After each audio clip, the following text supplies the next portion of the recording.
Welcome to the person across from me, a branch from the system. Share your story to empower many. Hello. Hi, Today, the person across from me is. Aaron. Hi, Aaron. How are you doing? I'm doing good. Thank you so much for having me. Sure.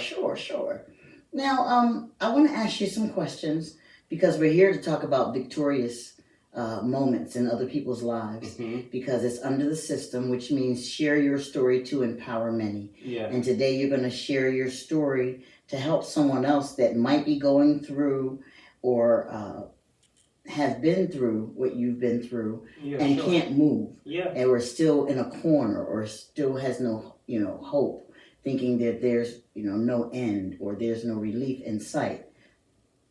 So, what specific thing have you been through that you would like to share with someone? I think outside of everything that's led up to this moment, what I've battled with is self identity. I've dealt with anxiety, and it's due to my experiences, which has really made me a prisoner of my own self, where I had lacked authenticity, and I've lacked like relationships, healthy relationships. So as a result, everything in my life has been less than the standard in which I want to see or have my life to how I want my life to play out. So I think I've been my own problem due to my own circumstances, and just learning to have a healthier outlook on my life and a healthier perception of my true reality. Okay. Yeah. Okay, so we're going to kind of like dab into some mental health. Yeah, that's fine. Okay, good. I like that. My next question is, how has it affected, I heard what you said, but how has it affected like you said, it affected the relationships. Yes. It affected your everyday life. Yeah. Your everyday life may not be someone else's everyday life. So when you say everyday life, can you go into more detail? Yes. Yeah, so anything from my relationship with my sister, my family, the workspace, church, you name it. If you have a problem with communication, you have a problem with identifying who you are, what your purpose is, and what you envision or want your life to be like, it's gonna stomp your growth in every area of your life. So it's gonna cause anxiety. It's gonna cause worry because you want to be somewhere, but you're not there yet. Yes. You wanna present yourself, but you can't present yourself in the way you want because you're not that person yet. Okay. So I found myself really doubling down on finding out what my likes are, what my dislikes are, what makes me feel comfortable, so that I can move freely in spaces and relationships. Well, let me ask you a question. Can I ask your age? Sure, 34. Okay, so in what part of your life did you realize that you were dealing with anxieties, and can you get can you get to the root of what caused your anxieties? Absolutely. Now I can. I feel like when you are so saturated in trauma, you can't see clearly, you can't see your life, you can't see yourself, and you definitely can't move throughout relationships. So anxiety stems from family trauma. It stems from the way I was brought up. It stems from at an early age I was molested. So all those things caused me to not be able to move freely, not being able to trust people, not feeling safe. It just causes anxiety and buildup. As a result of the parenting that I experienced, being bullied in school, just unhealthy relationships. I think my father died when I was 6, and then that coupled with a few years of being molested by a family member, where you're unaware of what you're doing at that age. I was like 6. Yes. So I was not familiar with what I was doing. I just knew it felt good, and from that situation, I found that the abuser was actually befriending me, but that does not always continue to be the case. It becomes like a form of befriending you, and then it becomes condescending. It becomes you become inferior, you get put down, and that, I think, started the anxiety there. That, coupled with my father dying, I just was not in a position to really experience a healthy life. So from there, just trying to meet people's needs, learning to be an enabler, learning to not express myself and hide things caused a great deal of anxiety. Okay. So being saturated in trauma, I heard you say that earlier, and just a thought of the word saturation, it's like through every pore, that becomes physically, mentally. So you were just, like you said, saturated. Does it? Oh my gosh. So with that, I just became someone who couldn't move freely. Even it spoke in my body, like you said.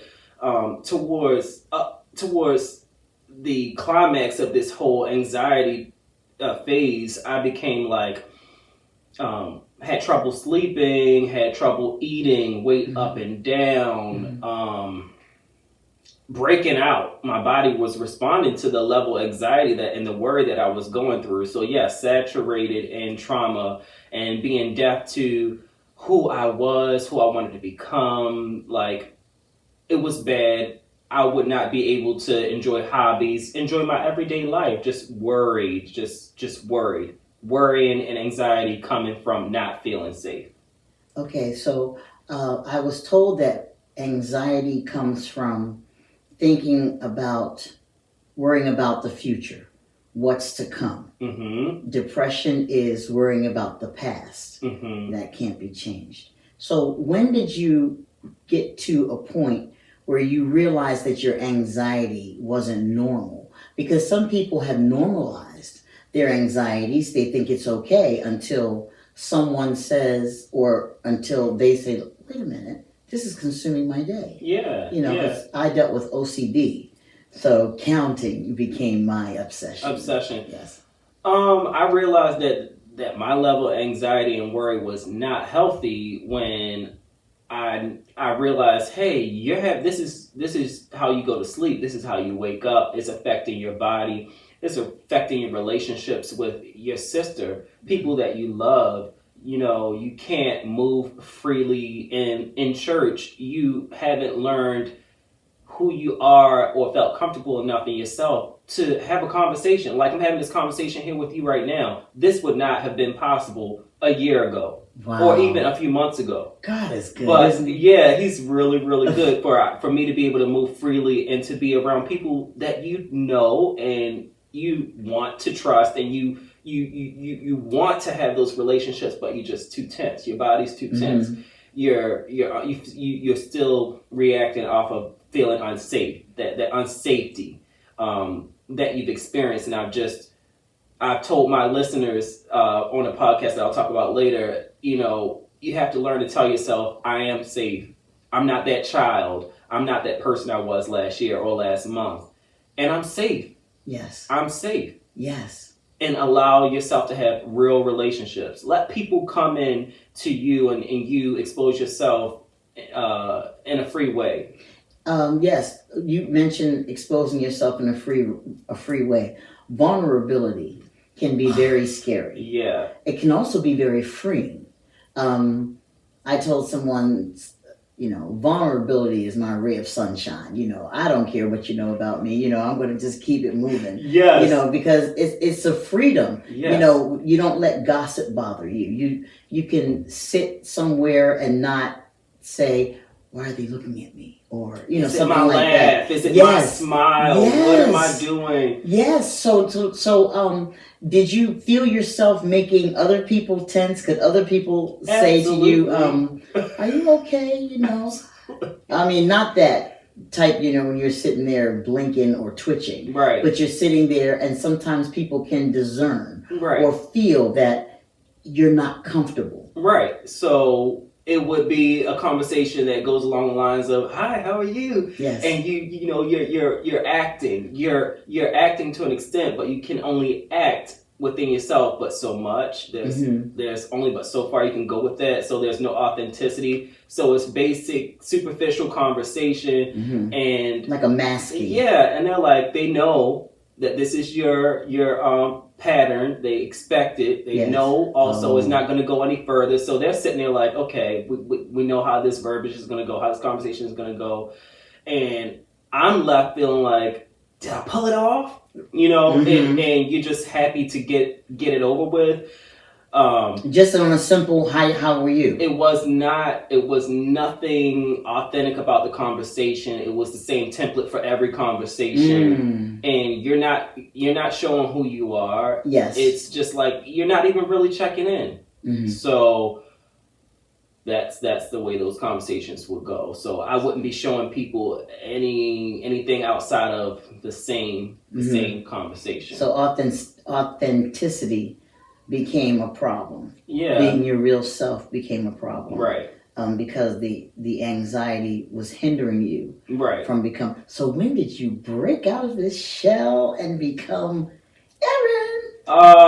I think I just got tired of people pleasing. I got tired of that feeling of having to wake up and kind of like just get by, living out of a desperate attempt. When there's so much more life, there's so much that you're called to, you have so much more purpose, and I had to start to believe that. Yes. And believe that you're here for a reason, and you're a king, and it's time for you to pick up your crown. Yeah. And I don't know if I forgot who I was, because there was a time when I was confident before the things that we talked about, my experiences growing up. I was confident. I think that being around the wrong people, being a victim, being an enabler, and allowing people to take advantage, because it's the perfect opportunity when you don't know who you are, when you don't have boundaries, and you can't present yourself in a way that you haven't experienced yet. So how can I present Aaron if I don't know who Aaron is? So I got tired of that, and I longed to do more with my life. Now I'm doing things I've never done before, and you get tired of fighting, and you get tired of struggling, and you just want a way out. And that way out was God for me. Within reading and strengthening my relationship with God, I started to feel more relaxed, more comfortable, and you need a level of peace to see yourself, and for people to see you, and so that you can take in healthy tools, so that you can learn to move freely in relationships. If you're deaf from trauma, if you are saturated in trauma, you really can't move freely. It's like you're bound. You have so many things covering that you need to peel away. And I just started to have this level of peace, and I think that peace is a sign of resolution. So I thank God for that He's resolved some things in my life, struggles with anxiety and worry, so that I can present myself and enjoy my life the way He wants us to. You know what I mean? You said something. You said picking up your crown. So many times, when you bring a problem to a family member, oh, just pick up that cross, you can do it. But you know what? If we train people to say, pick up a crown, that's different. You can put your crown on and be that royal person that you are. It's a self-esteem thing. We already know that we're going to have some struggles. We already know trials and everything. Exactly. So that all the time telling someone, oh, pick up your cross, take up your cross. But hey, that pick up your crown, I like that. I like it. And, I start my day and prepare myself, and I remember the value that I'm seeking within myself. I remember, the gift that I am. Yes. And I'm just pushing, and I am hungry for myself to continue to evolve now. Every day I wake up now, I'm excited to wake up to see if my day is going to be just the way it was the day before. Now it's like, oh my God, is this going to be beautiful and great? Yeah, is God going to move in my life the way He has over the past couple months? Mm-hmm. Is it going to be consistent the way I want? And I think that's another sign that there's resolution in your life when there's consistency. So yeah, pick up your crown. I think we all have our crowns and our tiaras or whatever, mm-hmm. And we need to have that self-respect yes. and have that value in yourself that yes. you deserve healthy relationships. Mm-hmm. You deserve to be around people that won't prey on you and won't use you as an opportunity and as a victim. You need to be around the right people. And some other words that you said all started with self. Yeah. Self-assurance. Yeah. Self-esteem. Yeah.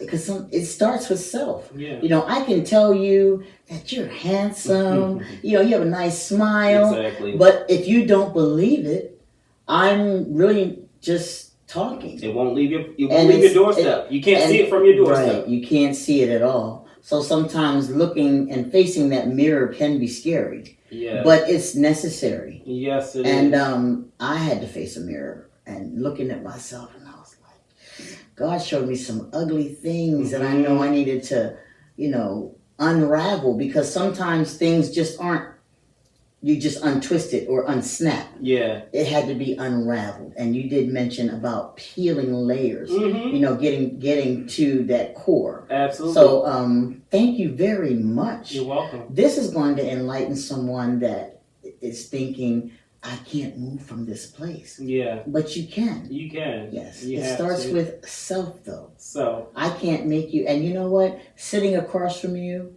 I wouldn't even know you were going through all that. Because, sometimes our appearance can, have someone thinking, oh, they got it all together.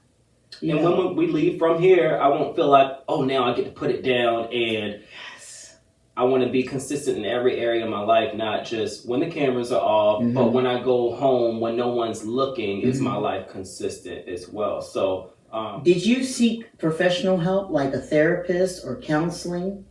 I've had counseling in the past. Again, you're gonna if you have bad behaviors, if you're not presenting yourself in one area of your life, at work, at church, with your family, it's going to expose itself in other areas. So when I would get counseling, I would only share what I wanted to share. That's what I was going to ask you, because a lot of people take out time to get dressed and go to the counselor or therapist or psychiatrist or pastor or whoever you're seeking help with, and they don't tell the full truth, or they lie. Shelling out money for just rapping. You're not doing the work. So I would just share parts of my life that I felt comfortable with sharing. So you don't think that person didn't know? I'm sure they knew that I was troubled and there was an internal battle, but they probably had no idea what and all I was talking about that I got to share today. So it would just be like, hi, how are you? Oh yeah, I'm going through so much. Well, see that right there. Hey, how are you? It doesn't feel real. But exactly. Yeah. So some people can tell. Yeah. It's like, and then others will be like, oh, I'm doing fine. Oh, he's good. Yeah, because that person is relaxed. That person's being themselves. And like this interview has been going so smoothly and natural.